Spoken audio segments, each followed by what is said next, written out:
સ્વામિનારાયણ રે સંવત 1876 માગસર સુધી અષ્ટમીને દિવસ શ્રીજી મહારાજ શ્રી કટણામાંથી દાદા ખાચરના દરબારમાં વિરાજમાન હતા અને શ્વેત વસ્ત્ર ધારણ કર્યા હતા અને પોતાના મુખારવિંદની આગળ પરમહંસ તથા દેશના હરિભક્તની સભા ભરાઈને બેઠી હતી.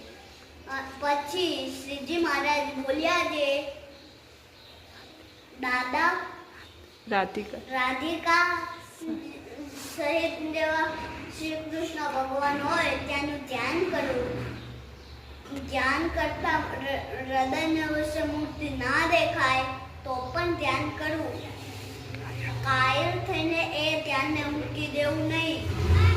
એવા જે આગ્રહવાળા ભક્ત હોય તેની ઉપર ભગવાન મોટી કૃપા થાય છે અને ભગવાન ભક્તિ કરી ભગવાન